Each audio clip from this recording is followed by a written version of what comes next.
هاي، ازيكم؟ انا مريان، هكون معاكم في ABC Parenting Tips. يلا بينا.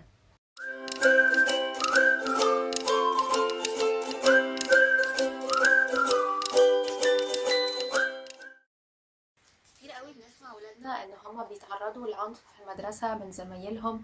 في كتير بيكونوا عناف معاهم وبيجوا يضربوهم بقى من غير سبب، رذالة، استظراف، ايا كان. والولاد نفسيتهم بتبتدي تتأثر بسبب العنف اللي هما بيتعرضوا له، بيبقوا مش عارفين يتصرفوا معاه. فاول نصيحة بتيجي على بالنا ان احنا نقولها لهم: اللي يضربك اضربه، اللي يأذيك اذيه، ما تسكتش، خليك قوي. طيب، هل ده أصلا مفهوم القوة؟ وهل مبدأ اللي يضربك اضربه هو ده اللي صح، هو ده اللي المفروض يعملوه؟ ده هيكون صح لو احنا عايشين في غابة، بس احنا مش عايشين في غابة، احنا عايشين في مجتمع المفروض ان هو يكون متحضر. وعشان المجتمع ده يكون متحضر لازم ابتدي بنفسي ان اكون شخص متحضر واتعامل بتحضر. طيب، امال نعمل ايه بقى؟ يعني نسيب الناس تضربنا ونسيب الناس تأذينا ونسكت علشان نبقى متحضرين؟ ده يبقى حرام، هو فعلا حرام، ما ينفعش. علشان كده في طريقة تانية للتعامل مع الموضوع ده.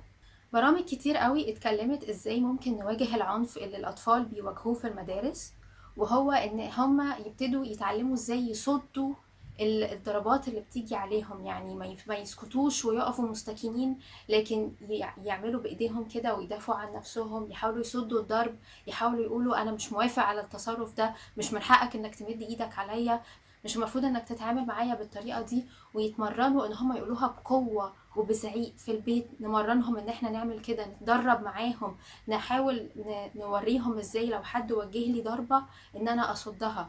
لكن مش ابدا ابدا ابدا ان هم يتعلموا ان اللي يضربك اضربه كده. هم مش هيفرقوا عن الشخص العنيف ده، مش هيفرقوا عن الشخص اللي هو بيتصرف تصرفات مش مظبوطة. وكده كلنا هنمشي بنلطش بعض في الشوارع، والدنيا تتحول لغابة وكلنا بقينا بنضرب في بعض.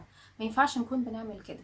لكن نعرف نعترض ونعرف نصد، نعرف ندرب ولادنا ان هم يصدوا اللي بيأذيهم وبيضايقهم.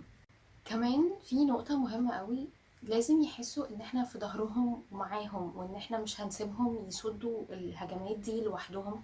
لكن في الوقت اللي هم هيحتاجونا فيه احنا هنكون موجودين علشان ندافع عنهم، وهنروح نشوف ايه المشكلة ونتكلم مع حد مسؤول علشان ندافع عنهم. يعني هم مش لوحدهم، احنا في ظهرهم.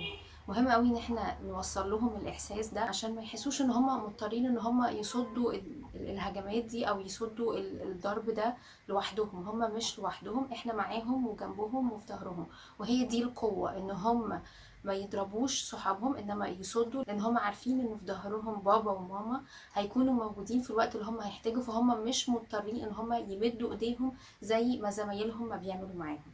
ميرسي، واشوفكم الفيديو الجاي. باي.